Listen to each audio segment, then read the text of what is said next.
Welcome back, everyone. This is episode 141 of the Jiu-Jitsu Dummies podcast.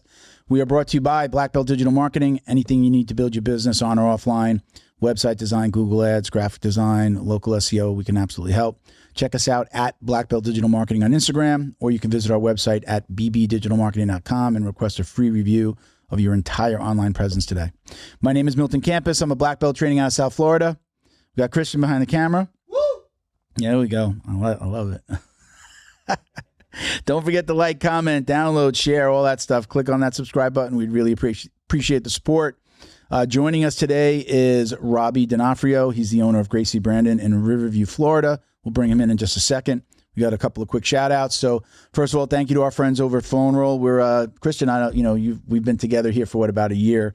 The podcast really kind of like May 1st turned 5 years old. So we've been doing this for quite some time, man. So happy anniversary, birthday to us. Hey, I know Bo's gonna cut this, do the post-production. So happy anniversary, Bo.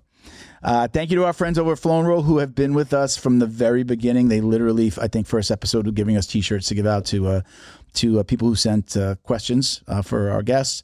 They're hands down the best custom gi and no-gi gear in the business. Don't believe us? Visit them on Instagram at flow_n_roll and check out all their custom designs that they've created for academies across the country. I believe Robby works with them as well. I noticed him in some of his videos. He's got the little Flow and Roll logo, which we actually just helped them redesign.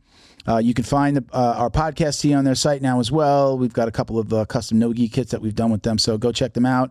Again, Flow and Roll, and then the domain is the website is flowandroll.com. You get 20% off with code JJD, and don't forget. Ask them about their pre-order program. If you're a gym owner or a new gym owner, it's a great way to get all your gear. They'll get it right to your students with very little out of pocket for you. So let's move on to Leo Optics. I love these. I should have had you queue up the page. These are a little different. These are the brown ones, right? I love the stripe. Leo Optics is a sunglass and apparel company specializing in signature bamboo sunglasses. Their passion is rooted in the jiu-jitsu lifestyle, founded in Southern California with products reflecting the BJJ lifestyle. You can use code JJD for 10% off at leooptics.com.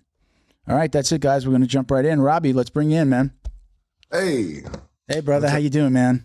Great, man. How are you? Good. Like I said, I noticed I started catching your videos recently, and we were talking off air. Looks like you kind of really just started this push. I see the Flow and Roll logo. I'm like, oh, it's family. Like, I got to have this guy on. But, I love, I guess, those kind of 30-second, 1 minute. That's the way, I consume jiu-jitsu now at this point. Probably from the beginning. I don't know if you know, who's it? Damn it, what's his name? Grappling something. I forget his name, but we used to put out the 1 minute, 1 minute jiu-jitsu hacks and 1 minute jiu-jitsu videos. Oh, I think I know who you're talking about. Yeah. We had him on the show. I'm horrible with fucking remembering names. That was 5 years ago too. That's in the beginning when we first started. But yeah, I've always loved the, he did the 60 leg locks in 5 minutes, right? He used to do those videos. So we used to, I would watch those and I'd have a coffee and a banana before training on a Saturday morning. And I just have that on in the background and I'd be catching stuff. I'm like, oh, I'm always in that position. So I love that stuff. I love those little nuggets. But tell us about your journey here, just getting started on this. What sparked this this new social media kick that you're doing? Yeah, sure, man. I've been in this for a long time. 20 years, been doing jiu-jitsu. Had my gym since 2012. We're doing awesome. I got 700 students. So it kind of runs itself at this point. And, I just wanted to get into the social media thing and start doing, I'm going to be filming some instructionals and selling those. And I posted a video about my coffee shop and that went viral. And I didn't expect that at all. That was crazy. So we did in 2020, we connected a coffee shop to the gym. So I run both the coffee shop and the gym. I have a partner in the coffee shop.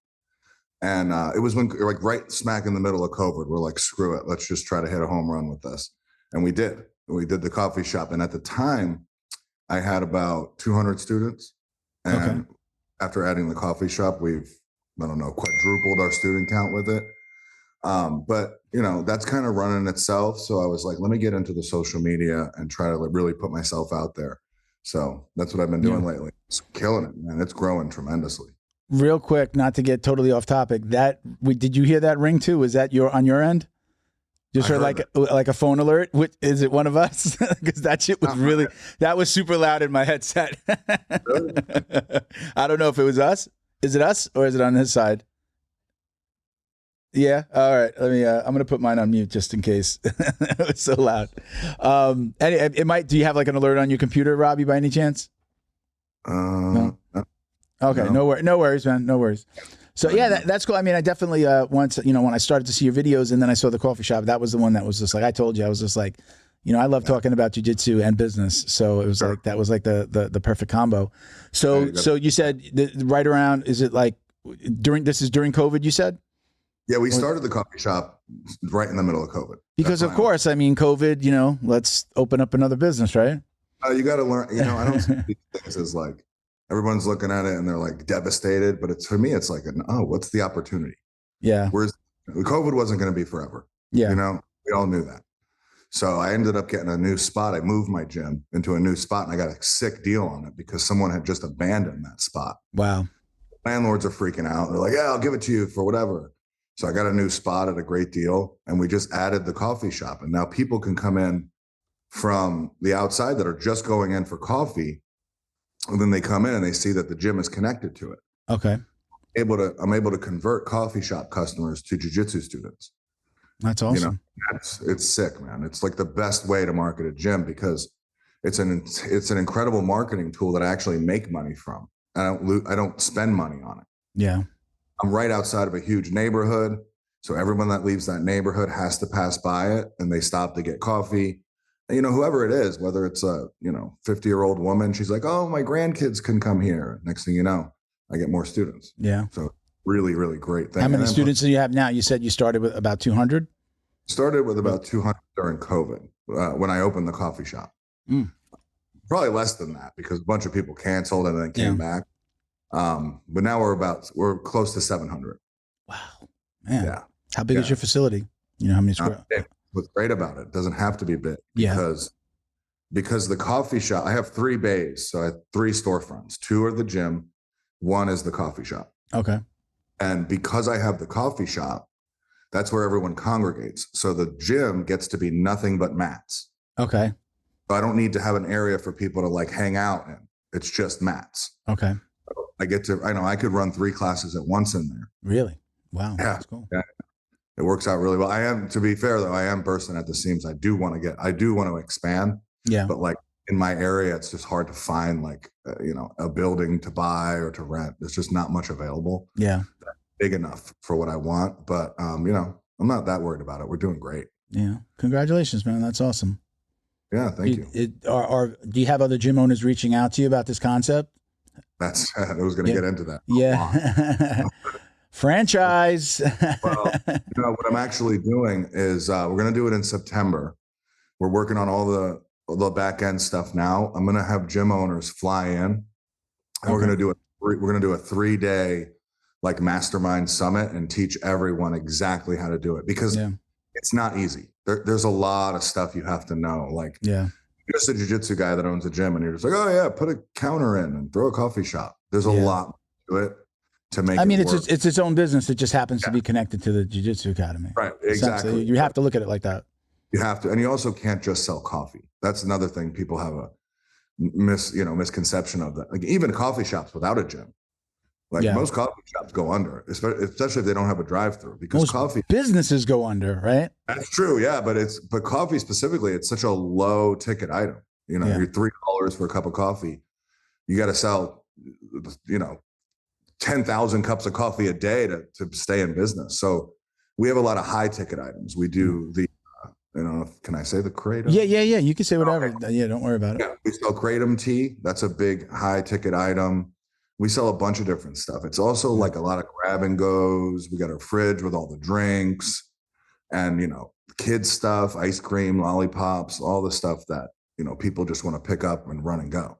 And so you got like an area where people, like I saw you talked about, like I saw your intro to it and you're talking about it, like people can come in and work and, I have clients that are my my training partners, and sometimes I'm like, hey, just show up at the gym 10 minutes early so we could talk about this thing, or bring your computer. I'll show you how to do this thing. So like that's, I don't have a place to do that in my gym. Like we got to be like, hold the computer in our hands, or, or sit on, we have like bleachers in the gym, which are cool, but it's not, people hang out with each other more there. Yeah. Yeah. They're not just going to the gym, doing class, take a shower and run out the door. Yeah. It's like, oh, we'll take a shower, go hang out in the coffee shop. And then it just like increases the camaraderie.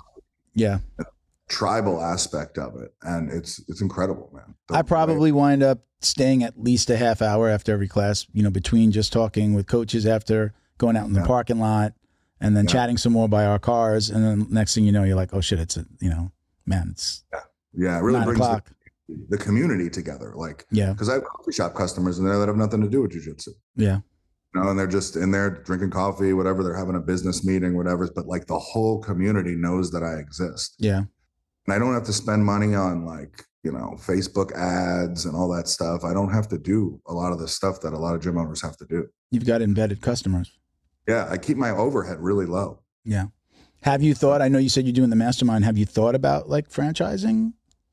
Is it franchisable, It is franchisable-ish. We'd have to make some changes, but it's just really expensive to do that. Yeah.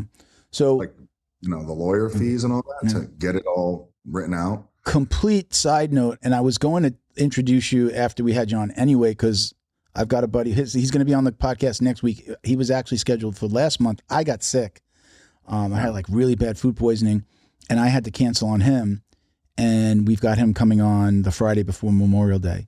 His name is Vince, and he's got a podcast called BizJitsu. And he likes to talk to, it just so happens I love talking to business owners too, because I own a marketing company. So it's fun and it interests me. But he's got a specific business jiu-jitsu podcast. And lo and behold, where does he specialize? He's like in the franchising industry. And he's actually making some moves with something that he was going to announce on the podcast, where I think he's going to be doing his own thing. So just like an interesting conversation to have, again, you don't want to step on your summit and what you're doing, but I mean, he definitely can probably, give you some ideas on things that you could potentially be doing. But I mean, it's completely coincidental. This is all 100% coincidental. It's not what we had you on, like, hey, let me set you up with Vince. But yeah, it just happens to be that we canceled that podcast and are doing it next week. Yeah, I'm all ears about it. Like I'll listen to someone talk to me about franchising. It's just a matter of whether it's, I'll after this air, when I have him on next week, I will share your information with him. I'll put you guys together. Could you? I mean, at very least, it'd be cool to do his podcast, because again, business and jiu-jitsu. Sure. I mean, you got a great story, as it pertains to that stuff. So let's go back to just kind of the social media stuff specifically. I mean, that it wasn't by accident, right? There was a method to this madness, at least putting out these videos, right? You started working with somebody that's kind of helping you out with that. Yeah, I'm working with a company that does they do all my videos. They film them, they edit them, they drop them. They drop one a day on Instagram, TikTok, Facebook, and YouTube. So they're shorter clips, and they're meant. My videos are meant for like white belts and blue belts mostly. Yeah. And because a lot of the content that's out there is like super high level guys teaching super high level moves, and that's like 1% of the jiu-jitsu community. Yeah. Everyone's a white belt and a blue belt. So let's put out content for them. Yeah. So I keep it really simple, real basic. And it's not only moves, I'm giving them like jujitsu etiquette and, how to act at a gym, sure. Things, because how white belts are, they don't know, they're scared. They're going in there. They're lost. They're lost. They don't know what's okay to say, what's not okay. What can I do? Am I allowed to talk to the instructor? Should I ask them to roll? Should I not? Like, they don't really know. And a lot of gyms don't kind of prep their students for that kind of stuff. So. You want to know what's funny? When I started the podcast, I was talking about the podcast. I was a purple belt. Mm-hmm. And I think it's still in some places where we have the podcast listed, where it says the podcast you wish you had when you were a white belt. And because we were talking about like a lot of the basics, talking about etiquette, talking about trimming your nails, talking about washing your gi or your belt, and this whole like, don't wash your belt, you're gonna lose your power, like all that. Like we were talking about a lot of that stuff, and that was what we said. And I was a purple belt, so I didn't have some like high level knowledge that I was looking to share. I just love talking about jiu-jitsu, and I actually used to go out with used to go like have beer and pizza with a couple of buddies, and one of them was a black belt, and he was around during the Popovich days, and he trained with Wagner and Cyborg at Popovich's before. I guess they were called the Avengers back then when they were like traveling around, right? So so like he trained with those guys. Like Wagner tied his purple belt on him. He was at Popovich's, but like Wagner tied the belt on him, right? So he was like always proud of that. He'd be telling us stories of things that happened, and I'd like, God, I wish we could record that. And that's how this all happened. It was just him telling us these stories, and then us just like asking him questions. And I'm like, this is a podcast. And I never did it. It was never before I had my marketing company, so it was never intended to be like this money making thing. I had a good job, and I like had some disposable income to like, hey, let me do this podcast. It'll be fun. Talk about jiu-jitsu with my buddies. And then it took off. So then now it became it's a business. But it was, it was just intended for those guys to fill that niche of like, hey guys, this is what's going on out there. Funny, crazy, weird. Watch out for this, But that's where we started. I there's always going to be that niche, because what do we have the most of, right? White and blue. Exactly. Right, people. When do people quit? When do you find like you get the most people, that leave jiu-jitsu? Yeah, white and blue belt. Yeah, right. That's typically. I mean, guys, it's crazy. Guys will train their asses off until they get their blue belt, and then you never see them. I think it's because the journey from blue to purple is usually the longest. Yeah. So they're not seeing that purple belt as like achievable. Yeah. So you know what I mean. So they end up quitting after that. Yeah. They feel like they've done it. They got the coveted blue belt, and now it's time to go. Let me ask you this question. Like in your own journey, I remember like, you're always hearing, and we were always preaching like, don't worry about the belt, and it's the journey and all that stuff. And I was saying that stuff at purple and brown, but I remember I wanted my purple so bad. And then when it came close to brown, I was just like, I could wait. I was like, I don't like, cause it wasn't just about the level. It was like the responsibility that comes along with it. And, I felt like I needed to train more and to be, I started when I was 41, so I'm no spring chicken. So it was kind of like, oh man, I've got to train more. This is going to be harder. I love jiu-jitsu, but it's hard on the body, especially at my age. So like, when did you find that as well? Like, again, like, was there a point that you were like, man, I could wait on that belt. I don't need that one. Hold it. Wait as long as you want, coach. Did you ever have that? No, I know what you're saying, but for me, it was a little bit different. Because I was like competing a lot. When I started jiu-jitsu, it was 2006. Okay. And I got my blue belt, I don't know, 6 months later. But as a blue belt, and I'm not trying to brag at all, I was already submitting black belts. Yeah. I was like already kind of like, sort of like not the best, but becoming one of the best guys in the gym, because I was obsessed. I had that like obsessive mentality. And I trained for like, there was a point as a purple belt, I was training for 10 to 12 hours a day. Wow. I was either teaching a private lesson or I was training. You did MMA? Were you fighting as well? I fought MMA once. I fought one pro fight. Okay. And What came first though? The MMA or like stand up, or were you doing jiu-jitsu first, or was it kind of both? It was jiu-jitsu. Okay. And I trained kickboxing for like 3 years. Okay. Almost daily. And then, I didn't love kickboxing like I did jiu-jitsu. I really fell in love with jiu-jitsu. And I got my purple belt like after about a year and a half of training. So I got my blue, and he threw the purple at me pretty quick. And I was a purple for a while. Ended up getting my black belt in a little less than 7 years. I had already won the ADCC trials as a brown belt. Okay. I went to ADCC in 2013. Wow. So I never had that like, oh, I'm not ready for that yet. I always felt ready, but I never cared that much about the belts. When did you start? How old were you when you started? 21. 21. Okay. Yeah. I'm about to be 41. Oh, wow. Yeah, I know. It's been a long journey. You're wearing it well, brother. Though you're wearing it well. My body's a disaster, man. I had neck surgery 2 years ago. I have an artificial disc in my neck.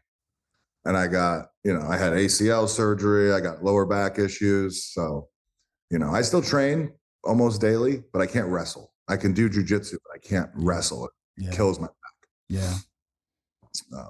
But that's my story pretty much. Yeah. Like I always say that, the dirty little secret is that you're going to get hurt if you do this. You're doing this for a long time. Things are going to hurt, but I wouldn't give up one of one of my aches and pains. Like if they said, if you could just feel like you were 30 again, but you could never train jiu-jitsu, this would never be in your life. I'd say, give me the pain every day. I've just learned how to deal with it. It's almost like it's there, but it's kind of just like, you're all right. Yeah. I'm just like, I'm going to live. I mean, I'm not, as long as I'm not falling over. I wind up just like, I wouldn't get rid of this for anything. I wouldn't trade this in for anything. It's such a big part of my life. I named my fucking company after it, pretty much. So now I'm careful because I have really young kids and I want to be able to roll with them when they get older. Yeah. Like I don't want to get so injured now that by the time my kid's a teenager, I can't do jiu-jitsu with them. How old are they now? I have 4. So I have one that's my stepson's 22 and he's in the military. And then I have an 8-year-old, I got a 6-year-old, and I got a 3-year-old. Okay. You've been busy. Yes. Are they, are all of them on the mat? Oh yeah. And 22-year-old as well? No, he doesn't. Does he train? No, not anymore. No. He's in the Air Force in Japan. Okay. And he's over there and he has a kid, a grandson too. So what's your advice to those younger students? Like, what's the advice as far as longevity and really being able to do this? What's your advice to those people, to those young? Yeah. Stretch, do some kind of yoga all the time. Like whatever it is, doesn't have to be anything specific, but like hip flexors, protect your lower back, strengthen your core. Those, if I can go back in time, I'd smack myself in my face and say, stretch, you idiot. Yeah. Because that's what ruined me. I would just go in my 20s and just train like a monster every day. Yeah. And, kind of listen to your body. If there's some days where you're just like, not feeling it, make it a light training day. You don't have to go 100% balls to the wall every day. And I used to do that. I just, had this like passion for it and I didn't care. I just would go in, I would train injured. Like, I wish I would have taken care of my body. And also the like recovery stuff, like, the cold plunge and the sauna, basically those two things. Make sure you're doing that, do those things. Make that important. My school, for a short amount of time, they started doing a yoga class on Saturday mornings before our training class. So get there at 8, do an hour of yoga, and then train at 9. Yeah. Now, I had done a little bit of yoga, did some like yoga stretching on my own. Excuse me. And talk about the most loose that I could be. I mean, we say we're going to stretch before jiu-jitsu, but how much do we really stretch if we're doing it on our own? But an hour of yoga and then jiu-jitsu was fucking amazing. My body felt so good. Like, you just really, really had such a good stretch. That it was awesome. I don't do it enough, and I definitely believe in, I wish I was doing it more, but I definitely believe that you have to be, if you really want to do this from a young age and, and own a gym and do, do the things you're doing, you actually not just stretch, you need to find yoga. You need to find a place to do yoga or be really super disciplined at it, because it's really the only thing that's going to save you from like surgeries later in life. I used to do the DDP yoga. Okay. Yeah. Awesome. One of the most awesome programs. I recommend it to everybody. Just like videos. You had the videos. Yeah. They are. Some of those workouts are intense and are very difficult to do. Yeah. Yeah. When I was doing that a lot, I had such incredible balance. Like, people had a really hard time taking me down. Yeah. You're doing a lot of like standing on one leg and for like ridiculously long amounts of time. Yeah. And really helped me with my balance, and it helped me, increase my longevity a little bit. I wish I would have done it earlier, but that's the one I always recommend. You know what? Where I did my first yoga class were remember the P90X videos? Oh yeah. My buddy had he gave me the videos, but he didn't give me every one. So I had like 5 of them, and I had there was one with there was like I want to say it was like an hour. Was it an hour and 20 minutes? Like I think it was like a yoga, and then it did like yoga belly or something. So like it was specific. I don't know if those were all in the same video, but it was more than an hour. And I used to just do that. I'm like, yoga, whatever I could do. I'm like, man, by the end of the hour, you're wasted. And then once I was doing jiu-jitsu, I was already doing those stretches. Like, I could use these stretches in jiu-jitsu. And I also noticed that, jiu-jitsu guys were doing a lot of these stretches. So I did it a lot then, but you have to be consistent with like a yoga class, especially at this age. 40 plus, you've got to be doing, if you really want to do this and be able to do it, or be a gym owner and coach, you've got to either be disciplined to do it on your own or get into a yoga studio. They've opened 2 new yoga studios that are like a little bit more fitness-based yoga studios, not like, Wusa yoga studios in Coral Springs. And I'm like, I keep on seeing the ad. They keep on hitting me with those ads and I keep on liking them because I want them to target me. I'm waiting for the specials. And I'm like, I gotta do it. It's just it's hard to like, when am I going to work that in? Because like right now I do every other day. So I train every other day, but it's weights one day, jiu-jitsu the next. I try to go every other day with maybe one day off mixed in somewhere when I get tired. But I feel like I got to mix in yoga into that mix a couple of times a week. Dude, check out the EP. Yeah, that's awesome. I'm gonna do that. I grabbed the name. I was looking for it. I'm like, I can't believe I'm going blank. I was talking about the Grapplers guy before with Jason Scully. That's who he did those 60 moves, 60 arm bars in 30 seconds. That's where from white belt I found those, and I'm a member of the site. I barely go onto the site. I just still go to YouTube, and he's even doing like jiu-jitsu in 60 seconds or something like that. He's got a new page that's like jiu-jitsu in 1 minute or in 60 seconds. So he's like kind of sticking with that, like just getting you like good information in those short clips. But I'll still wake up on a Saturday morning, put YouTube on, find one of his videos, like what do I want to work on today? I put it on, and it's just about, it's not about learning a move. It's about reminding me, like, when I see, I'm always in that position. Oh, look, I forgot that I could do that there. That's what I'm looking for. And then it makes me work on that. And then I just kind of work it out myself. I've bought one instructional in my entire jiu-jitsu. In the 10 years I've been jiu-jitsu, I would love the North-South. And I bought Marcelo Cohen's BJJ Fanatics North-South video. That's the only one I've ever, otherwise I'm just always on YouTube. The North-South choke? Yeah, he did a North-South choke video. And that was my favorite missions, man. Yeah, man. I was my very first tournament at white belt, a new breed, right in my town. And my first submission, I wound up in North-South, and I was laying on the guy's face. And I'm, back, it was probably 230. I'm usually walking around at anywhere from 225 to 230. And I just wound up laying on his face, and he tapped. And somebody was like, wow, he got him with a North-South. And I was just like, just stuck in my head. And I went on YouTube when I went home, and I started looking at, and I'm like, oh, wow, I'm just like I just gave him like, squished him with my belly.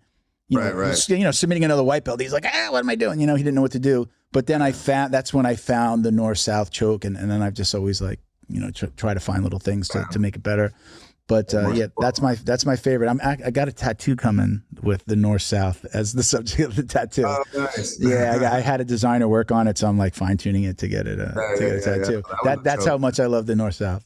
Yeah, Marcelo made that popular, man. Yeah, he caught Popovich in it. Yeah, and he submitted everybody. Marcelo was incredible. Submitted everybody with like the same 3 moves. Yeah, it was a guillotine, rear naked choke, or North-South choke.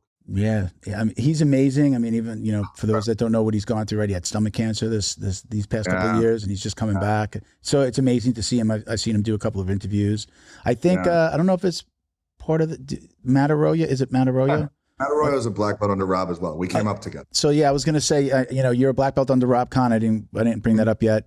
You want to tell everybody like who Rob Kahn is, because he's relatively like a famous guy, right? One of the older timers, one of the old timers. Guy. He's Royce Gracie's first black belt. Okay. Yeah. And he from New York, he trained at the original Gracie Academy in Torrance. And came up, and then he moved to Tampa in 2004, opened the first Gracie Tampa gym, and now I think I don't even know anymore. They keep opening up. There's got to be 25-ish around the Tampa Bay area. Yeah. Wow. And yeah, Matt was the first one to open after Rob. And then Christina Rodriguez opened up, and Bamboo. We got a guy named Bamboo. We call him Bamboo. His name Apollo, Gracie Apollo. Is that kind of part of that family as well? They're part of the network. They're in Apollo. They opened way later. Okay. But the original ones was Matt, Christina, Bamboo, and myself. Okay. And then now it's just crazy. They just keep up. I got students opening. I'm about to have 4 locations, connected to my network. Okay. Yeah. So it's really cool. But Rob's awesome, man. Yeah. He's an awesome dude. Unlock the power of your online presence with Black Belt Digital Marketing. Their reputation management program ensures your Google business profile seen by more potential customers. Black Belt Digital Marketing is your full-service digital marketing agency specializing in local SEO and reputation management. Boost your business today. Visit bbdigitalmarketing.com. Your success is their priority. Special thank you to the crew over at Flow and Roll for all their support. Flow and Roll is renowned for their incredible no-gi rash guards, shorts, and leggings. Flow and Roll has quickly become the premier custom apparel provider for academies big and small throughout the United States. Reach out today to discuss your custom order and ask about their incredible pre-order program. You can send an email to flowandroll@gmail.com or visit their Instagram at flow_n_roll and shoot them a direct message. And yes, they can create an awesome custom gi for your academy as well. Visit flowandroll.com to check out their awesome designs, and while you're there, pick up a Jiu-Jitsu Dummy signature tee exclusively at flowandroll.com. And remember, you'll get 20% off your purchase of t-shirts, rash guards, or gis with code JJD. If you ever get him, you should get him on the podcast. He's hilarious. You know what? A lot of our guests happen that way, where this guest introduced me to the next one. So I always ask. It's always great. It's easy for me to reach out, but it's not necessarily. I'm not always going to get a response. But throw me in if he's a text guy or an Instagram guy, just introduce us, and I'll take it from there. Like with Sean, I'll always ask him first before just because I saw you in his gear. I'm not just going to have you on. I'm like, hey, what do you think of Robbie? And I kind of sent him when I'm like, hey, I saw him in your, is good guy, good guy to have. He was like, absolutely. And then we took it. I said, hey, introduce us in the chat, just like I did with you, right? But I reached out to Sean and I said, hey, what do you think of this guy? And I said, make an intro if you don't mind. But Rob's hilarious, man. He's one of those guys. He'll tell you stories that are hilarious because he's got all these old stories from like training with Royce Gracie and all those guys back in the early 90s. Yeah. He's got a ton of cool stories. So, these days, like we've kind of gone back to the Zooms a little bit, but, I always tell everybody, you're in Florida, but, it's not like you were right around the corner. But if you're ever down here, more than welcome to come in. Some people have made the trek, but I don't always, I don't want to push people like, you got to come down. But I love having people in, and then I even tell them, like, bring somebody that you train with, bring your star student, bring a coach, bring a friend, bring your wife, husband, wives, and we've got room for like 4 or 5 people here, so it's kind of cool to to do it in studio. It's just like a little different vibe when you're right next to each other. But if you ever wanted to make a trip down with Rob, like, hey Rob, come on, I'm gonna bring you down to Boca, and we're gonna and we'll jump on. That would be awesome. I actually have to come down that way pretty soon. I'm getting this like I forget where it is, Boca Raton, I want to say. But it's like that's where we are. Yeah, that's where you are. That's where I'm going. I got to get this full body MRI. Okay. They do this body scan on you, and they can tell like anything that's wrong with you. Is the company name like something 360 or something like that? I'm losing it. I don't know. I shut my phone off, so I can't see that. My parents do one down here in this area, like in West Palm Beach, I think, though, is the one that do it too. Yeah. So that's funny. I was talking to people about that at the gym the other day because we're like, everybody's got some type of. We just wound up talking about our injuries, and then we were starting to talking about like healthcare and how come they don't just do. Why don't they just do this? And I was telling them, I was like, my parents go every year and they get that full body scan done, just on their own out of pocket. Yeah, I was talking to Justin Flores, J Flow. Right, J Flow. Yeah, I don't know him personally. A lot of people have told me you got to have him on the podcast, and we just haven't made it around to like reaching out. But I did see him in one of your videos or like at a seminar or something. Yeah, we went down and he did like a summit, like a takedown summit for like a week in San Diego. And I went and I took part in that. And that was really awesome. Dude is incredible, man. Yeah. I've heard a lot of good things about him. Like, again, this is how it happens. The names come up and then I wind up reaching out, or I'll send him, hey, look, we were talking about you on the podcast. Robbie said I should have you on, Yeah, you like definitely should. He is incredible. Like revolutionizing the takedown game. Yeah. For jiu-jitsu. Yeah, because he's a basically Olympic level judo. He's won a bunch of stuff. I don't know what the judo tournaments are called, some world champion, whatever. But he's incredible at judo and also a D1 wrestler and also a black belt in jiu-jitsu. So his style is so different than you're used to seeing. And he also, the seminar was basically about implementing these types of takedowns in your gym. Mm-hmm. So it was a bunch of gym owners that were there. Yeah. And we did, I don't know, 5 2.5 to 3 hour sessions a day with him. And really cool, man. I had a lot of fun. San Diego's awesome. Yeah. But San Diego is a really cool part of California. Yeah. I really hit it off with him. He's a really cool dude. Yeah. Cool. Let's go back and talk about your you mentioned ADCC before. Tell us a little bit more about your journey there. Yeah, like as far as like how do I start jiu-jitsu and everything? Yeah, well, you said you were in did you go into the ADCC competition early on? Was that early in your journey? I was a brown belt. Okay. And I went into the ADCC trials, and I did it at heavyweight, and it was in Ohio, and I won. Yeah. So I won the heavyweight, and I went to ADCC in China. It was the year that Cyborg won. Okay. And there was a famous match between Gary Tonin and Royce Gracie that year. Okay. And it was crazy, man. I couldn't believe I won. I didn't even train that hard for it. How you at heavyweight? How tall are you? I'm 6 foot. Oh, you're 6 foot. Okay. Yeah. It doesn't come across in the videos. I couldn't tell. 6 foot. I'm like 5'10", so you're taller than me. 6 foot, and I was about, when I did the trials, I was like 230, 235. Okay. But then I trained my ass off for ADCC, and I dropped a bunch of weight, and I didn't mean to. So I was only about 200 and maybe 205 during ADCC. I had to weigh in with like a backpack on.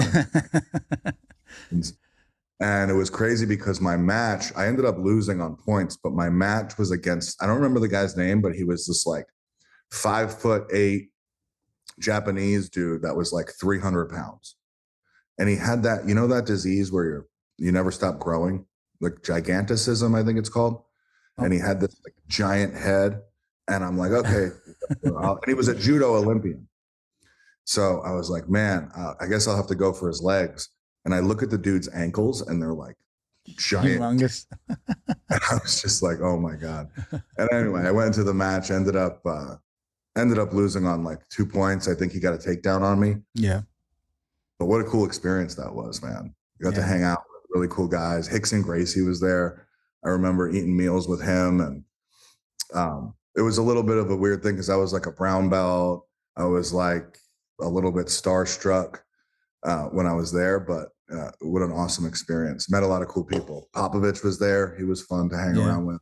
Yeah. Were you making money? Were they paying out back then? I mean, I know that they've been doing the $10,000 for winners for quite some time now, but were you able to make some money?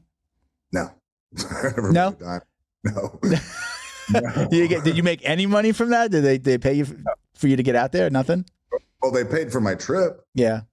Paid the hotel and the plane ticket, but no. But nothing to win? Well, no, I didn't win. So. Oh, okay. I'm sorry. Are you talking about the trials? I won the trials. The trials you won, but then when you went to the finals, ADCC, I ended up losing my match. Okay. But I win the ADCC trials in 2013. Okay. Gotcha. Yeah. Well, they did pay out to the winner, though. They would pay out to the winner. Yeah. The winner gets, I think the winner of the division gets 10,000, and I think the winner of the absolute gets 40,000. Okay. I think it's still the same today. Yeah.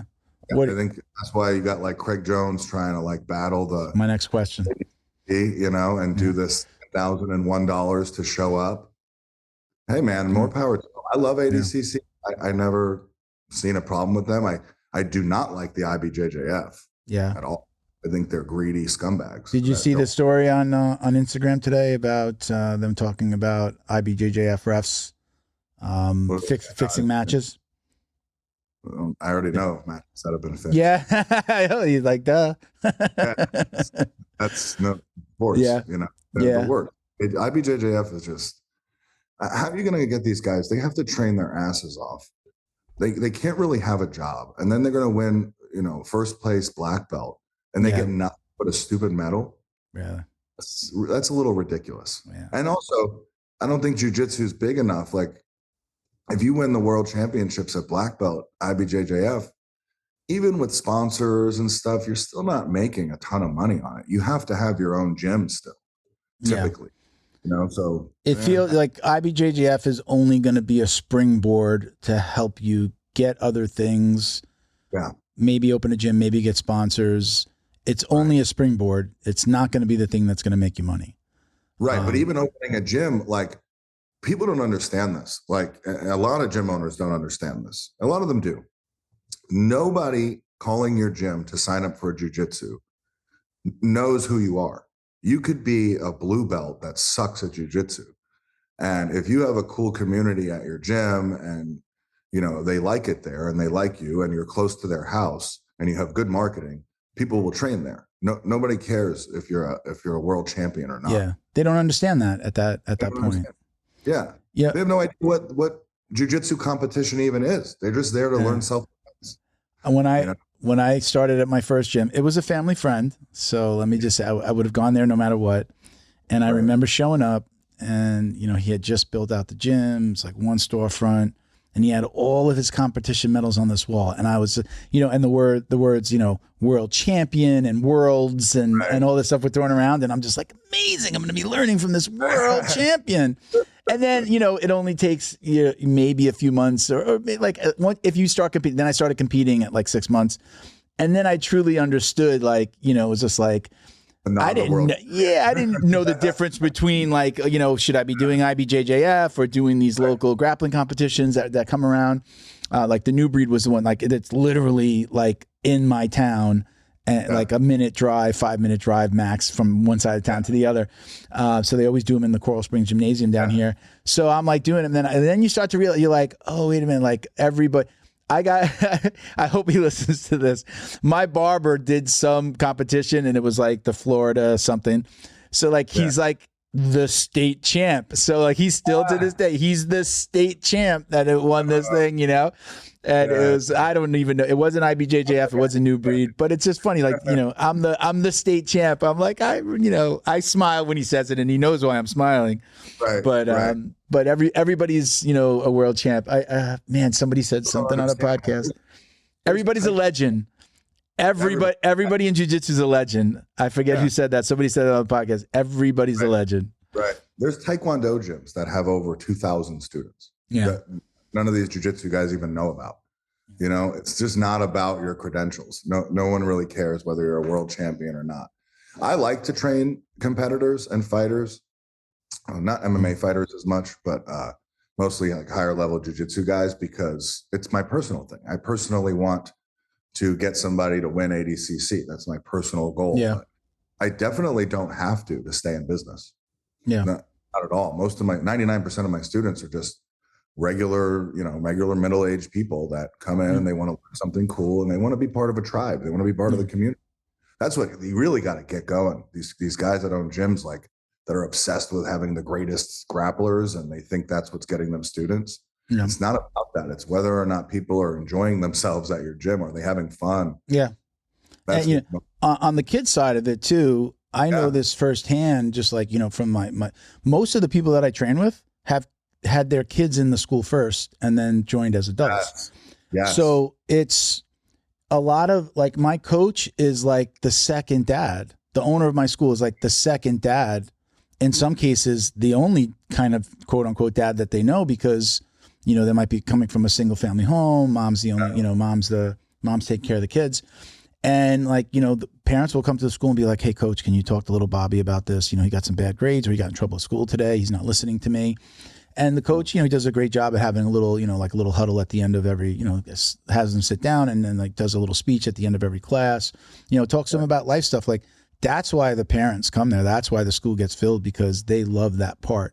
You know, if you try to sit your kid down and tell them how to be a man, right? You know, like, they don't want to listen to you at a certain age. But coach, they don't want him to be mad. They don't want coach to be upset with them, and they want to, like, impress the coach. So, you know, knowing how to deal with the kids is like the way you really, you know, build a really strong, you know, jiu-jitsu program. I'll ask you, right? I mean, I'm going to guess you probably have more kids than adults. It's probably half. Half, yeah. And you probably have a lot of parents of the kids that train, right? And that's another thing that the coffee shop really helps with, because a lot of parents of these other gyms will, like, sit in their car and wait. You know, they don't want to sit on some, you know, uncomfortable chair and watch. Sure. No, they're all the parents are hanging out in the coffee shop together. Yeah. You know, mingling and talking with each other. And a lot of them end up training. Most of the parents of my kids train. Yeah. I don't personally teach the kids. You've answered a question for me, a question in my own mind about, like, I love teaching. I love teaching people marketing. I love training. I love teaching people jiu-jitsu. I love just, like, I'm not a jiu-jitsu coach, but I love when I help out one of my fellow, you know, training partners, and then they do that thing that you were helping them with, or that you tried to fit, like, hey, do this and it'll work when you put your foot here. Like, just that. I love that. And I did coach, because I was my first coach's his first student and his first blue belt. I was coaching with him at white belt. I was helping him with the kids' classes. I was even, 4-stripe white belt, new white belt comes in. I'm like, my coach's like, here, take him and show him the basics, right? So I love that training side. But in the back of my mind, I've always been like, you know what, though? I haven't competed enough. I don't have any accolades. Like, if I wanted to open up a gym, but you just really answered that question that I've had in the back of my mind. Like, that doesn't matter. Good person, good coach, loves the sport, knows how to treat people. That's what in this world of training, especially when you're trying to build a kids program, that's what's going to matter.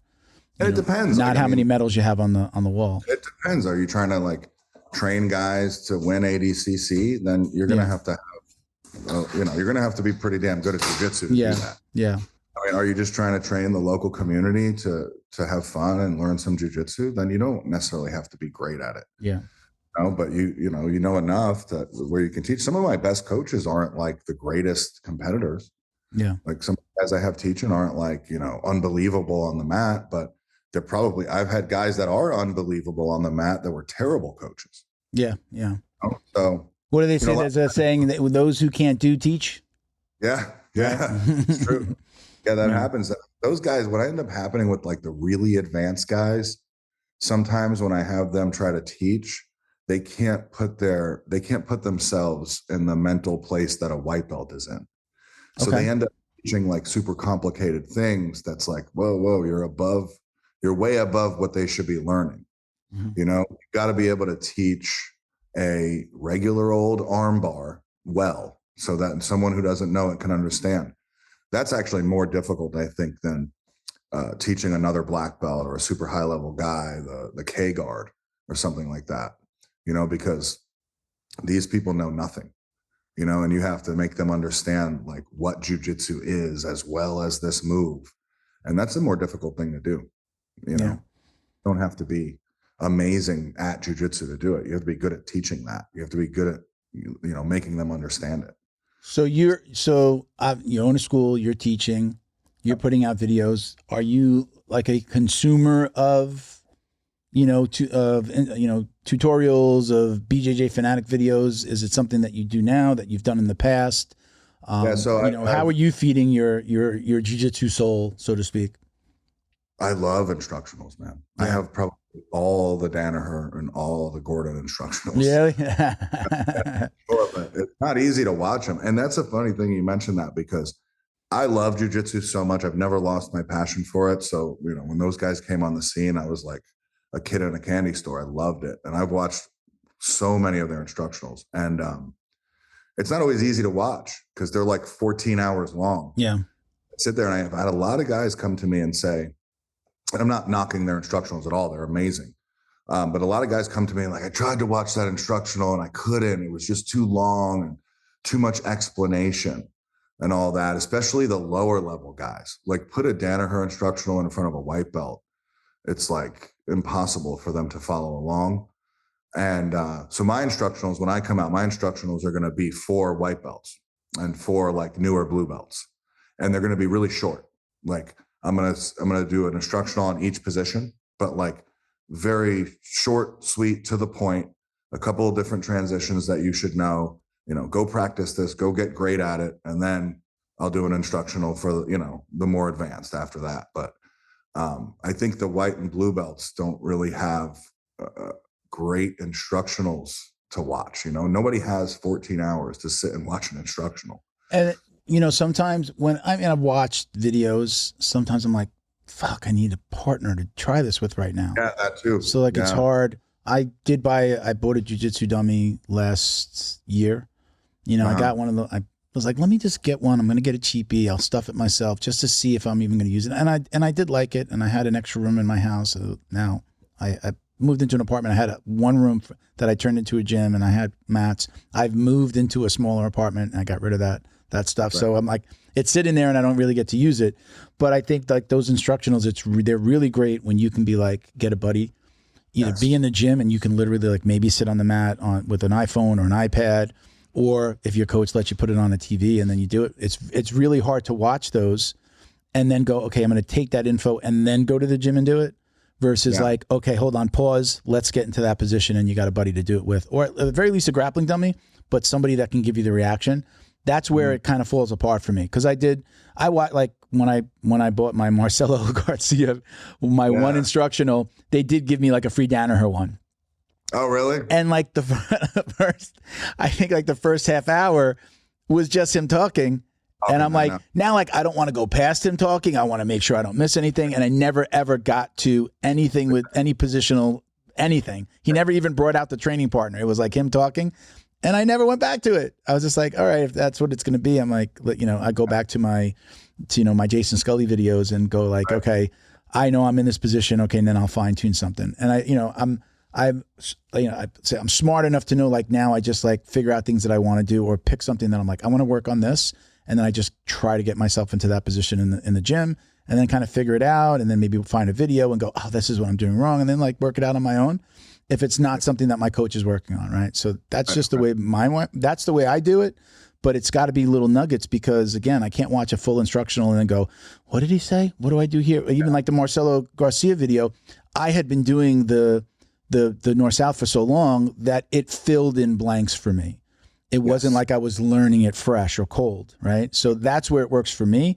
But again, now I'm 10 years in, so I'm able to do that. And I just like, it's just like I'm filling in little, like I'm spackling, I'm like, let me fill in this little hole here, That's the way, it's for me. So I like your concept of, even though you're saying it's for white belts, guess what? I go back to basic videos all the time. Yeah, and I'm like, oh God, I don't fucking put my foot there. What am I? Oh my God, I look like an idiot. For the white belts and the blue belts, I think it's not necessarily about the moves, like which moves. It's going to be getting them to be able to think about the position the right way. Sure. Like what your goals are for this position ultimately, like close guard, for example. Essentially, I want to pull their arm across my torso. And if I can do that, I have a bunch of different things I can do. So getting to understand the concept of positions and then, throw 4 or 5 moves in there. And this way they can go back and they could work that position instead of just like, all right, I'm going to get this, weird triangle that, hopefully the guy puts his arm out and I can get it, and they're kind of lost the way they're training. But I want to get them to really think about the positions the right way. If they can think the right way, then everything will come and then you'll discover your own moves. A lot of my jiu-jitsu is my own. I just kind of, when I would roll, like I never was this guy. When I first started jiu-jitsu, I was never like, I want to fight. I'm a tough guy. Like I was never that guy that wanted to win all the time. I was always just like, oh, I guess I'll try this. I never actually expected to win. So when I would roll, I would, be in bottom side. Oh, no big deal. Be in bottom mount and just play every position and then just did what my instructor told me to do. But I would never try to win. Like I was never in the gym going, I'm going to beat you or submit you. And ultimately it led me to being in a place where I was winning in the gym. Yeah. But a lot of guys, they resort to their their athleticism or their strength to compensate for their lack of technique. And then nobody tells them differently because they don't know how to think about the positions. They don't know how to process those different positions. It's a chess game we're playing. We're playing a game. We're not in a fight. Yeah. Like jiu-jitsu happens to be a deadly fighting art, but when you're training it, you shouldn't think of it in those terms. You should think of it as a chess game. Sure. And if you'll get a lot better, a lot quicker. What do you think about these guys that are like right now, you said the word game a few times. Yeah. There are people that are like, yeah, we don't like to do the traditional warm-ups. We like to do these games where you're like, you got to like start in this position. And do you understand those concepts of what people have been talking about recently? And what do you think about them for your own school? I absolutely love them. Yeah. We've implemented them like crazy. Yeah. Best way to learn. Absolutely. Do you do a traditional warm-up like, okay, let's run and then let's do some stretching? Yeah. Like you don't do any of that? No. Yeah. I don't do it. We do more, that's more in my wrestling classes that they do that kind of stuff. But in the jiu-jitsu classes, like for example, and this is great for student retention as well. You get a white belt in class in your typical jiu-jitsu class, you're learning, what's the instructor teaching? Let's say they're teaching something simple, a closed guard arm bar, right? So you go through all the steps of this arm bar, you rep it, 100 times, and then, okay, it's time to roll. And now that white belt goes on the mat and they just immediately get their guard passed and they're mounted and submitted. Mm-hmm. And then they can't ever even practice that arm bar. They're never even in the position to do it. And by the time, now a month goes by, they haven't learned the arm bar again and they forgot it anyway. That must. We caught you. Sorry, messages are coming through my phone. No, that's okay. No worries. Computer, but they. Shoot, I'm losing my train of thought. The games. The games. So I really like. So that white belt now, if you do the style of training that we're talking about, I forget what it's called. Something with an E. I can't think of the name of it, but if you do that, at least they're getting a workout in, because that white belt then leaves class. They never actually rolled, and then they don't sign up. But do this style of training where you could put a day one white belt. All right, we're going to start. You're going to start in, because how that works is you start in the finish. So let's say it's a guard pass. You start in the finish of the guard pass and then work your way backwards. Okay. That's kind of how they do it. And it really works well, but they're breaking a sweat in that class and they're understanding the concept way better. Yeah. We've implemented that style of training, exclusively. Oh, that's awesome. What is the freaking point of doing forward rolls across a mat? Really? Do we really need, I've never done it.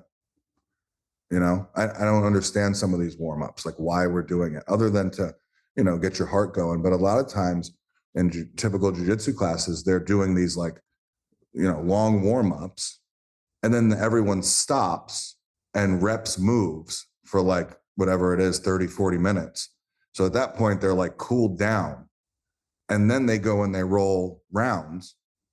And to me, that's backwards.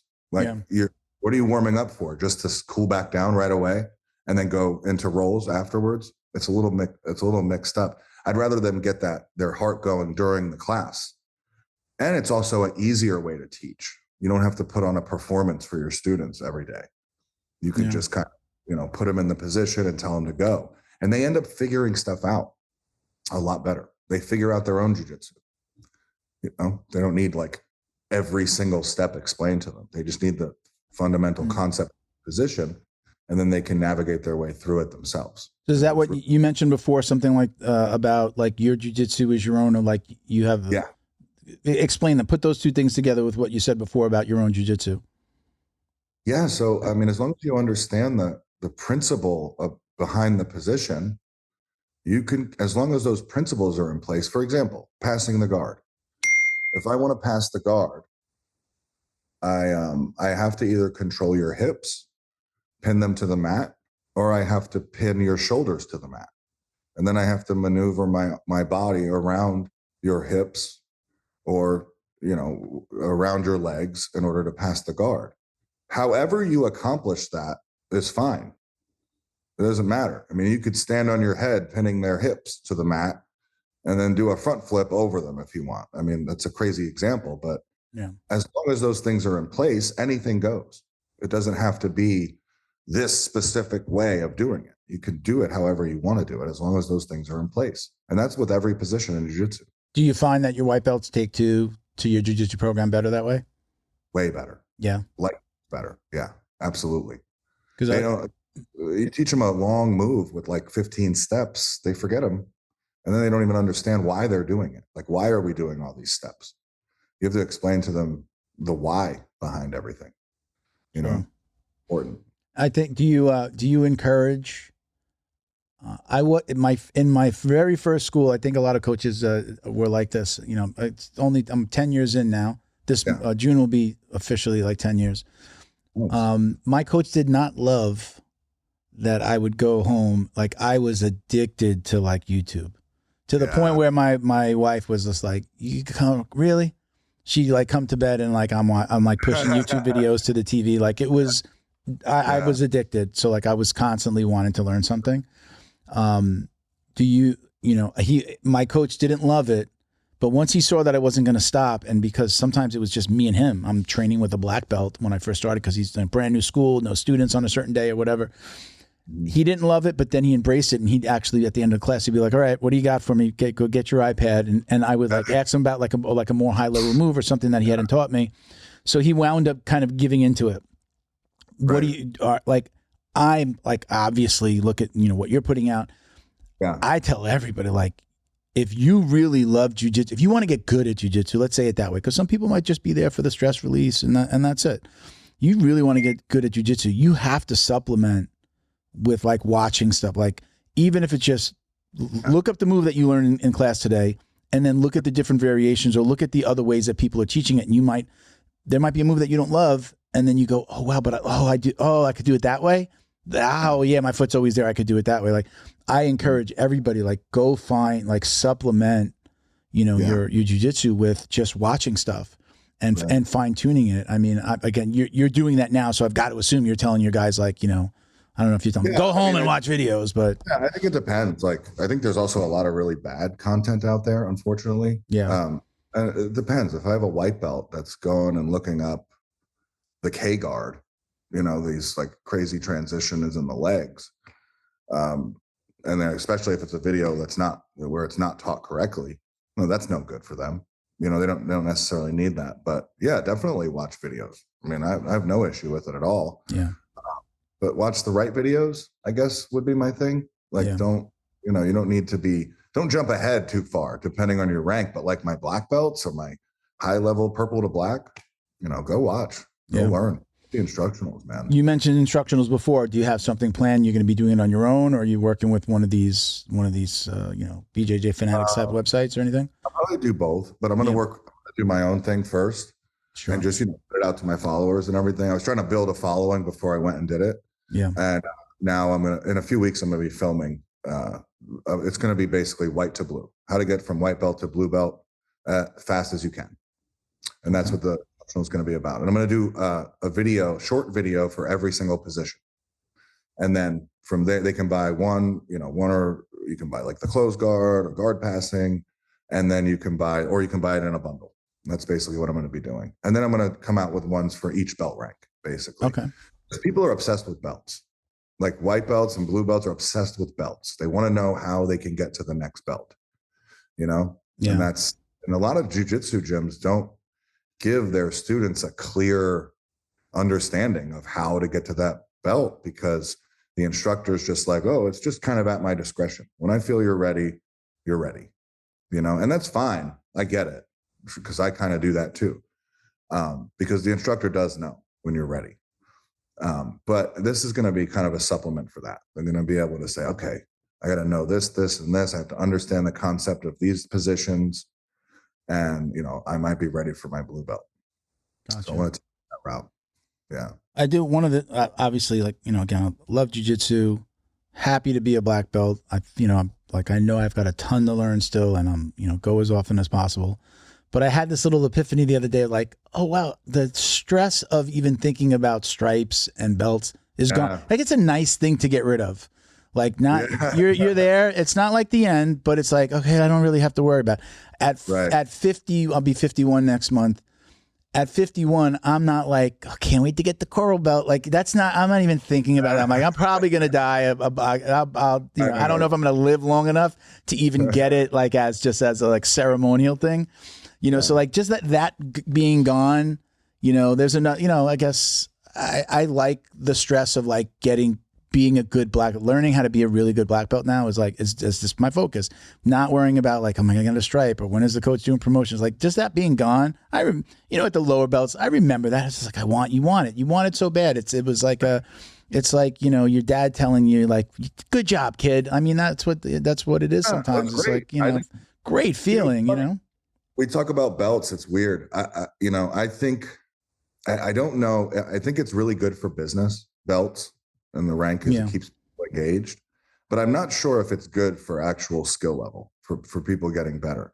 I remember when I got my purple belt, and then I felt this like, oh, I can't ever lose to a blue belt again. Like, I have to be able to beat every blue belt. And then I remember getting on the mat and just being better. I was like better. It was almost like the belt that I got gave me power. Yeah. And I got better. better, but I also think that because you don't have the belt, you might limit yourself. You might not be confident rolling with a purple belt as a blue belt because you kind of are expecting to lose because you don't have that belt yet, Do you think you stepped up to that belt level though? You were saying like, oh wow, I got it and I got better. Like, or do you think it was like, I need to step up my game. I need to roll a little bit harder. I need to do another, maybe, not sit out this round. Like, do you think maybe you lived up to the belt as opposed to it gave you some secret power? You know what I mean? I'm not saying that. No, I know. I get it. But yeah, I think that it gave me a level of confidence about my jiu-jitsu. I was like, oh, I'm a purple belt now. I am this. So let me behave that way as the purple belt does. And then, it works. But again, and the negative part of it is, look, maybe I could have done that earlier. Yeah. But I wasn't the belt yet. So it's like a mental game that, everybody goes through with the belts. I don't know that it would be, I think belts are good for business. I don't necessarily think they're good for your actual skill, actually getting better at this, because I think it puts this weird concept in your head that you can't be this good yet because you don't have the belt. Yeah. I always try to make people remember too. It's just like school, right? You don't go from first grade to second grade. When you show up at second grade, you know everything that you need to know for second grade, right? You're about to learn it. So I remember when some of my friends that were lower belts would be getting their, blue or maybe going to purple, and they have this anxiety of like, I'm not ready for it. I'm like, you understand, like you're graduating from one and starting the other. It's not that you are now a purple belt. Yeah, you're going to be, yes, you might go to a competition and be fighting a purple belt that has 4 stripes and you just got your purple belt, but we don't expect you to know everything that you know at purple. You're going to learn. You have permission to learn whatever the curriculum is if your school does a curriculum, or we understand you're learning purple belt now. I think their mind works as like, no, I'm supposed to be at a purple belt level and I should know everything. No, get that out of your mind. Just like first grade to second grade to third grade, you're going in and now you're learning the third grade curriculum. Sit down. We don't expect you in September to know everything that you will know by June, right? And that when you kind of explain it like that, I think it takes some of the anxiety off. For some people have the anxiety, some people don't. I think competition people kind of maybe look at belts a little bit differently than a hobbyist. But I've certainly, had that conversation with training partners, like, get out of your own head. Yeah. And then I had that at brown to black. I'm like, man, I could wait. They're like, oh, they're doing a promotion. I'm like, I don't even want to talk about it really. Or like, hey, you're going to get your belt. I'm like, I could wait. And sometimes they did get put off or like it got postponed. And I'm like, good, I could wait for it. It wasn't priority for me. It was just like, I just want to get better at jiu-jitsu. And then I kind of like went a little bit more, even training 4 or 5 days a week where I was only going 3. And, kind of felt like I wanted to step up to it a little bit. But I definitely had that same anxiety. I understood that anxiety thinking back to when I was a lower belt. Like I started to have that again, going from brown to black. But again, I don't know everything I'm supposed to know at black, right? It's not it's just a stop along the journey, not a, hey, I'm going to know the same as a guy with, 4 or 5 stripes on his belt. It's just not the case, So yeah, belts are weird, man. I never cared that much. Are you doing gi and no gi at your school? Yeah, we do some gi, but mostly no gi. Yeah. Some of my other locations have more gi than anything, but I like both, man. I love gi. No gi is my passion. That's what I've done mostly. Yeah. But actually recently I've been getting back into the gi. I'm actually training more gi than anything else. Yeah. Is it partially because of the videos or is it just whatever just happened? Man, I just get bored and I want to do something different. Yeah. Let's do gi. I got one of my students. She's one of my female students. She's one of my black belts, and she just opened a gym in Plant City, which is like about 40 minutes for me. Okay. And she loves the gi. So I've been going over there a lot and training with her, helping her run the gym or helping her, consult with the gym and training a lot of gi with her over there. And I'm loving it. I love playing lapel. I love the whole, it's like I'm rolling with a rope, like a weapon. You know? Love that. So when I do gi, it's completely different than my no-gi game. Yeah. Like I don't do any of the same stuff. I do mostly like, I'm very grip heavy and very like, collar chokes and manipulating the gi because I feel like I'm not doing that. I'm not doing gi jiu-jitsu. I'm doing no-gi with a gi on. you know? I've always loved both. Yeah. I had a heart attack when I was 43. Yeah. And coming back to the mats, gi was better for me because I can control the pace. You know, being one of the bigger guys in my gym at my weight, it was easier for me to control the guy. So if I was feeling out of breath, or what would happen, you know, I had a bunch of stints put in, and for whatever, like either it was just more, I was more conscious of it, or I really did feel like my heart got running faster. I would feel it like, wow, it's beating really fast. So I was able to control them so I can control my breathing, and controlling my breathing meant I was going to bring my heart rate down. So I got into this really good comfort zone with gi, like just wanting to do gi. And my school does we do two, like actually like advanced gi classes a week. Friday and Saturday, we do an advanced classes, like actually like, you're a white belt, don't come to this. I want you to be like either a competition white belt with a couple of stripes, or, you know, blue and above to even go to the class. So now, like, I've been trying to go to those more. Like tonight is that, I don't know if I'll make it tonight, because usually on the days I do the podcast, it's hard to get there because I got to go back and work. But I love, like, I'm starting to fall in love with the no-gi side more, and a lot of it because I don't have that problem anymore. That's not a thing. But I fell into this thing for years of like this comfort zone of like, I just want to do gi because because of that control and that worry of, you know, no gi's a little bit more fast paced. And getting nervous about like, I mean, when I talk about, again, I don't know how much of it was subconscious, but like literally feeling my whole body beat when my heart would start to go. It's like scary after you just have a heart attack, you know? And so I kind of, you know, I fell into that. But now, like you said, like you're going back to the gi, like I'm starting to feel like, man, I want to do more no gi. It's just, it's fun. I think change is good. Change is fun. And I think that's what it is, you know? But I get more exhausted training in the gi. Yeah. I don't know why that is. I guess it's because it's more like kinetic tension, like I'm grabbing and squeezing the gi. Yeah. But I think there's one fundamental flaw in the gi when it comes to gi jiu-jitsu. You'll get two guys rolling. One guy's far better than the other, right? You got one, he's way better. But the guy that's not as good has a really strong grip that you can't break. Then he wins the jiu-jitsu match. And I see this all the time in the gi, where one guy will just hold you and you can't break his grip, and he'll like incrementally, you know, pass your guard or beat you because you just can't break his grip. But you get those two guys in no-gi, and the one with the better skill always wins. Sure. So I find that interesting. Yeah. But I still love them both, man. I still love them both. I train them both. But lately I've been doing a little bit more gi. I'm loving it. Yeah. That's cool. Yeah. So we usually do this thing at the end of, we've kind of already started to get into it. We do something called the drill down. These are like the most commonly asked questions that we just put into a group at the end of the episode, because everybody kind of like every episode, people throw us these questions. So we just went over it. So we'll do the sound effects, Christian. The drill down. Oh, that's cheesy, man. We got to get Bo to. We'll have Bo to do it. Yeah. We need Bo. So first question, Robbie, is your preference gi or no gi, which you kind of just answered. You said you mostly do no gi, but you're starting to fall in love with the gi again. But let's get into takedown or pull guard. What's your preference?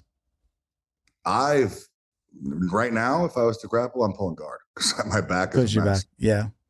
But I mean, I'm not, partial to any of it. My goal is to win. I mean, if you're like for me, my guard is like really hard to pass. I have a crazy flexibility where I can put my legs behind my head, and I've always been really flexible. My guard has been one of my biggest weapons. So it just depends on who you are, man. If you're great at the guard, pull guard. If you're not, then wrestle. I don't have a preference. I'm not going to like a blanket statement about only wrestle or only pull guard. Yeah. It kind of depends. If I'm going up against a guy that's a much better wrestler than me, I'm going to pull guard. If I'm a much better wrestler than him, I might take him down. Just depends. Gotcha. Atmosphere in your gym. Do you have like music during rolling? Yes or no? Yeah, for sure. Yeah. You like the vibe? What's your go-to? Oh, what do we put on? I like, dude, I'm old school. I like classic rock, man. Yeah. That's what I like to listen to. But my instructors put on whatever they want. They put on that new age hip hop. I can't stand it. New age hip hop. That's something you can't understand. I can stand it, but they have it on, man. Whatever. Everybody likes it. But I actually like good music during when I'm rolling. Like I actually kind of roll to the rhythm sometimes, and I get it that way. So I really like that. But I had a buddy once who was an MMA fighter who never trained with music on because he's like, in the cage, there is no music. He was that the music would like, you know, make him motivated or like mess with his emotions. Yeah. And then when it's in the cage, he doesn't have the music anymore. I thought that was interesting. But I love music because I like to have fun with it. Like, you know, with my jiu-jitsu, I like to. So, you know, sometimes like I'll be like rolling and then like sing it's a little bit of like to distract them a little bit. You know, there's, you know, sometimes to distract my partner. And I go back to my first coach. Like he would sing to you, like he'd be like choking you and he'd sing to you, or he'd say he'd whisper something in your ear just to fuck with you. But I love it. With you and they're smashing you and then they're talking to somebody else. Yeah, that's really disheartening, right? It's like, Rob, where are you from? Did you say, are you from up north? I'm from New York. Are you from New York? I think we talked about that. Where in New York? Staten Island. Okay, yeah, Long Island. So yeah, different worlds.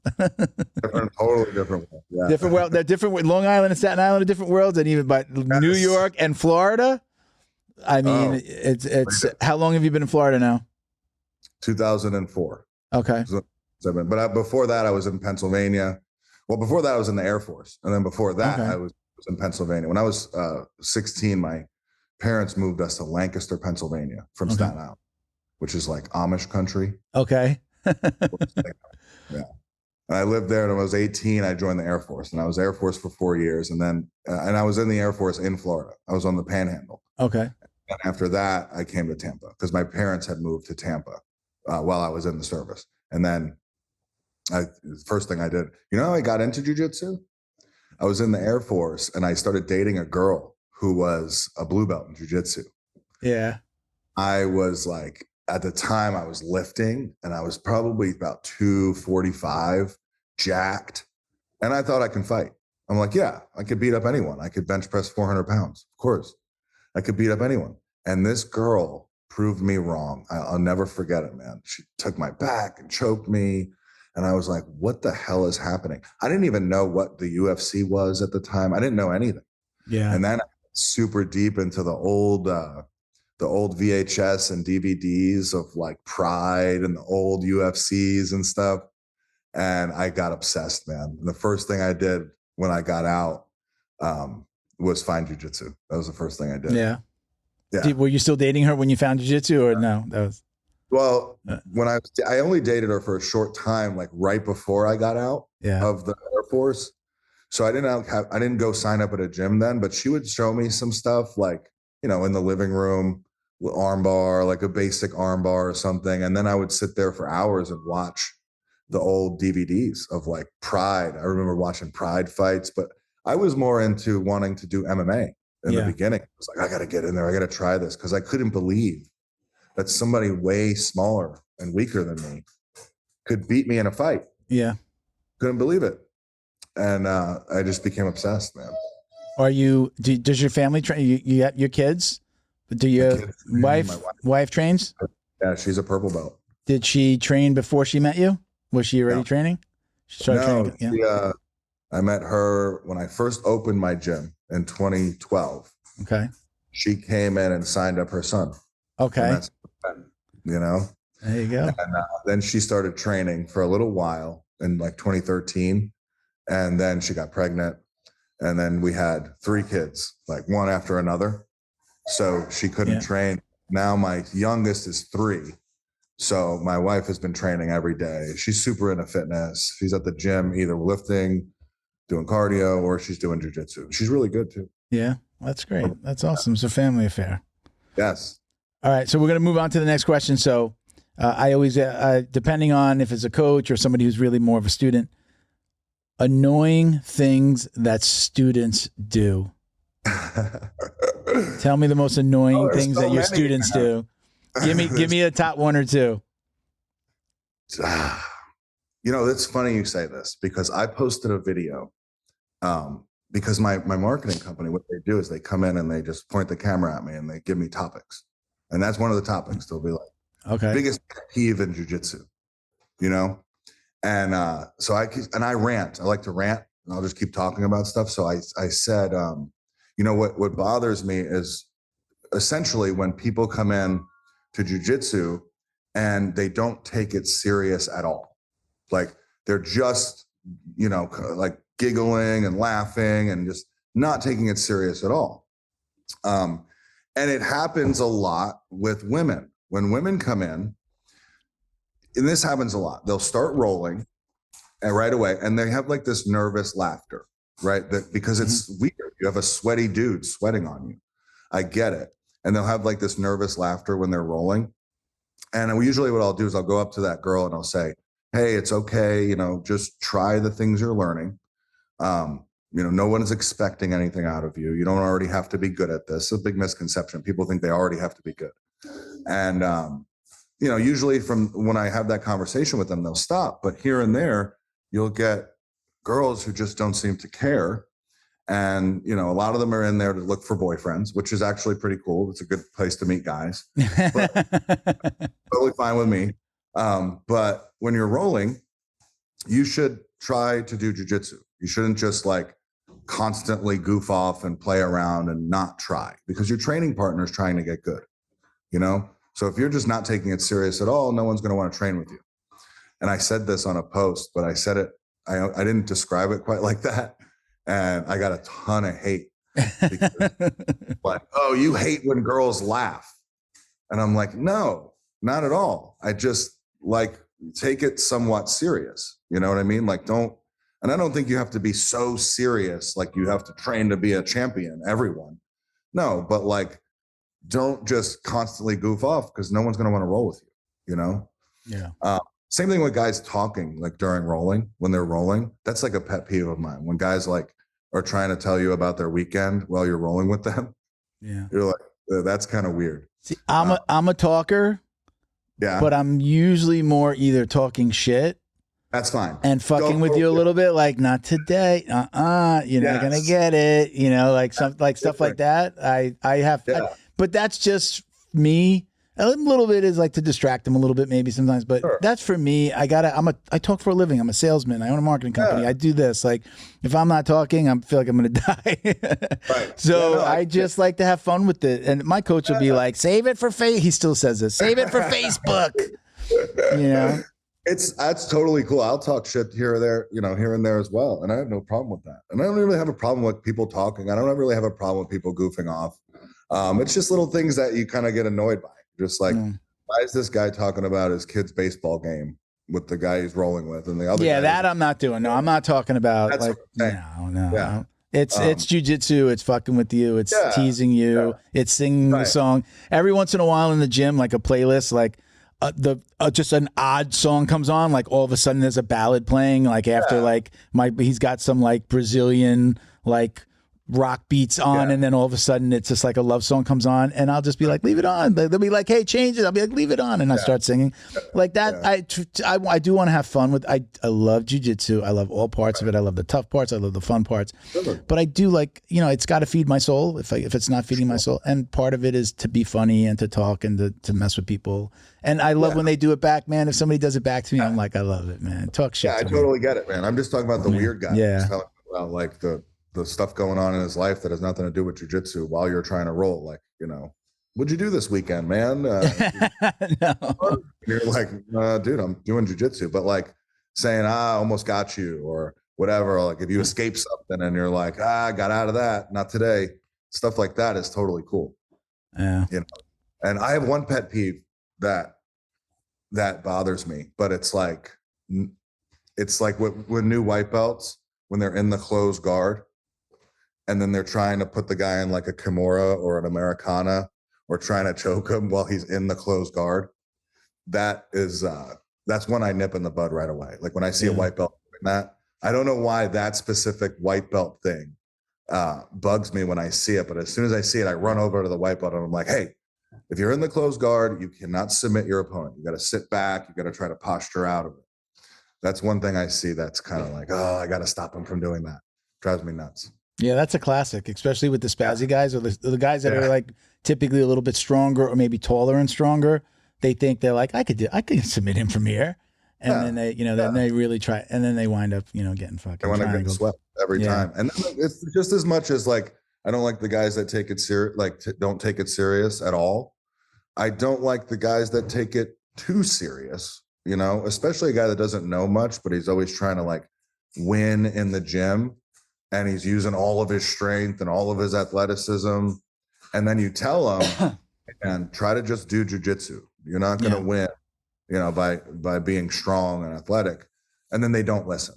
That's when I start getting bugged. I'm like, dude, you're not listening to me at all. And that bugs me as well. So Robbie, what would you be doing if you hadn't have found jujitsu and martial arts? I'd probably be in prison. Really? Yeah. But that's probably like the number 1 or 2 answer. I'd probably be locked up. yeah, for sure, man. No, Why do you say that? Why? Well, did jiu-jitsu really keep you on the straight and narrow? Did it keep you out of trouble? Saved my life, dude. Yeah, absolutely, man. I was kicked out of high school twice. I did 9 months in military prison.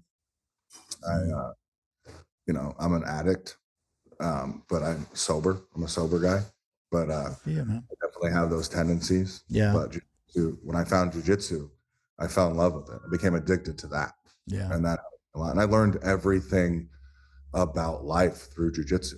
Yeah. It's been such a huge part of my life. And I never wanted to get in trouble because then I couldn't do jiu-jitsu tomorrow. I never wanted to do the drugs because then I couldn't do jiu-jitsu the next day. And then from there, I discovered a lot about myself. I'm a good salesperson. I love business. I have a beautiful wife and family. I have a lot to live for now. But if I never found jiu-jitsu, who knows, man? I may never have stopped. Yeah. So it quite literally saved my life. That's awesome, man. Yeah. So ultimate goal, you've got a lot going on. You mentioned you got a couple of schools, more than a couple of schools. You got the coffee shop. What's your ultimate goal in this entire world of jiu-jitsu? That's a good one. I really want to get a personal goal is to get somebody to win ADCC. One of my students. You did mention that before, yeah. That is a personal goal of mine. As far as business goals, I really want to be able to have my academies and have my network running, operating without me necessarily having to do day-to-day stuff. That's not saying I'll never go visit the gyms. It's just saying that I would love it to all run themselves, which I'm already getting to that point. Now I'm doing the social media thing. So wherever that takes, really, I want to see where it's going to take me. I'm doing this summit with gym owners. They're going to come, and I think that's going to be really huge. I think what we did with the coffee shop is revolutionizing the way that it will revolutionize the way people do this. Because I don't have to do a lot of the things that other gym owners do. And I'm able to make a lot more money because of it. So I think if I could get this out there, if people could learn that, hey, your gym will explode if you put a coffee shop in it. Yeah. They do that. I'd like to be the one that teaches everybody how to do that.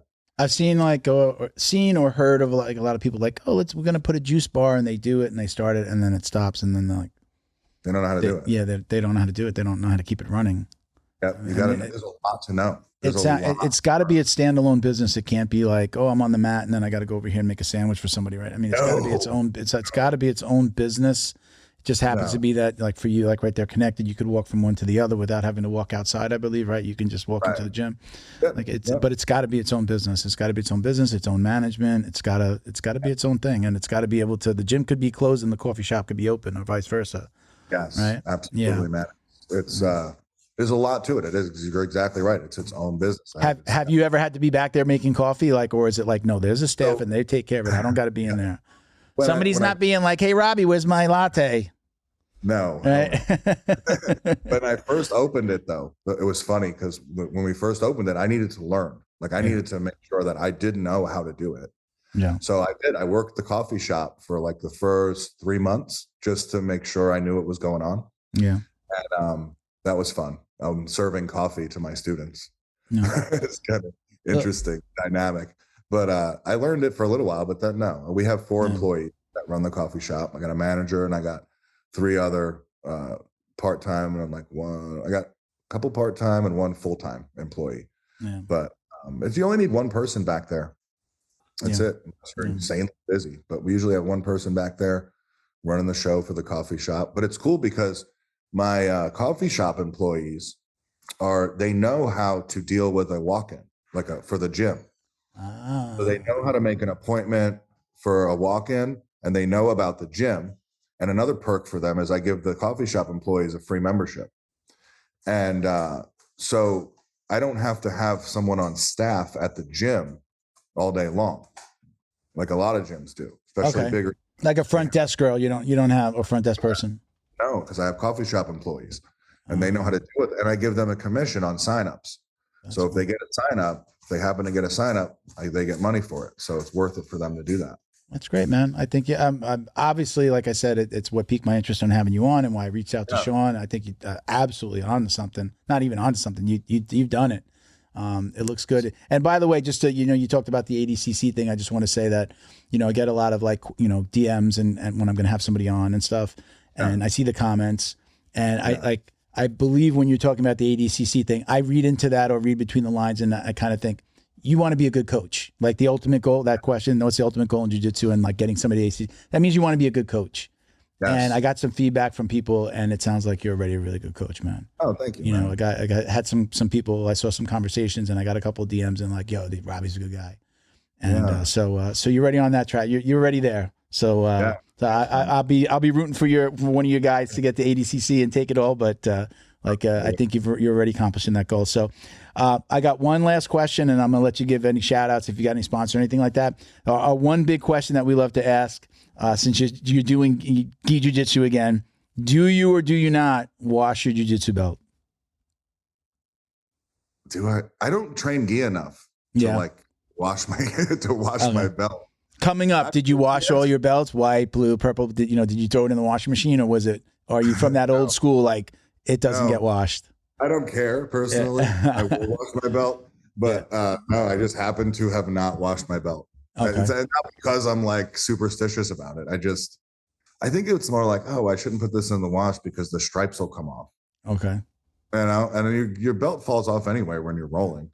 If it freaking smells bad though, go wash your belt. I'm a notorious belt washer. I've always washed my belts. I've always had multiple belts. I've always just thrown one in. I got another one in the bag. I didn't care. Never anything more. But I've not washed my black belt since I got it. I spray it with Lysol, and we had an old sponsor on the show called Neutral Zone. They have Neutral Zone like sprays and wipes and things like that. So I would spray it with Neutral Zone, or I spray it with Lysol. So I haven't washed it yet, only because I really want this one to truly, truly last for as long as possible and have this one belt. I'm waiting for Sean to send me. He's sending me an embroidered belt, and then I'll have two again, and then I won't care. So I'm waiting. Yeah, I'm waiting on my flow and roll belt, Sean. So as soon as he sends it, then I'll probably start washing the old one. But like right now, I just want it to be like that black and really just wear from the training. So I find it funny that that's even a thing. Like there's like the team don't wash your belt and team wash your belt. It actually was a thing. We kind of fell into this thing of like talking about it, and one of my I originally started this. It was like there were 5 of us. It was just like a round table of me and 5 of my me and 4 other training partners, and one of my training partners would just get on me about washing my belt, and then it became a thing, and then we started asking, online. I guess it had already been a thing, but I didn't really know because I was still newer to jiu-jitsu, and then it became a thing, and so it became one of the questions that we ask everybody. So we used to throw up a little flashing like belt hashtag belt washer, team wash your belt. We actually used to throw it up on the screen. But I don't know what team I'm on, man. I don't know. I say wash your belt if you want to, and if you don't, that's fine too. I don't. Post COVID, I think everyone, like at least going through COVID when we were recording, and then a little bit post COVID, people was like, just wash it. Just why wouldn't it? Listen, but if it's disgusting, wash it. Unlock the power of your online presence with Black Belt Digital Marketing. Their reputation management program ensures your Google business profile seen by more potential customers. Black Belt Digital Marketing is your full-service digital marketing agency specializing in local SEO and reputation management. Boost your business today. Visit bbdigitalmarketing.com. Your success is their priority. Special thank you to the crew over at Flow and Roll for all their support. Flow and Roll is renowned for their incredible no-gi rash guards, shorts, and leggings. Flow and Roll has quickly become the premier custom apparel provider for academies big and small throughout the United States. Reach out today to discuss your custom order and ask about their incredible pre-order program. You can send an email to flowandroll@gmail.com or visit their Instagram at flow_n_roll and shoot them a direct message. And yes, they can create an awesome custom gi for your academy as well. Visit flowandroll.com to check out their awesome designs, and while you're there, pick up a Jiu-Jitsu Dummy signature tee exclusively at flowandroll.com. And remember, you'll get 20% off your purchase of t-shirts, rash guards, or gis with code JJD. Yeah.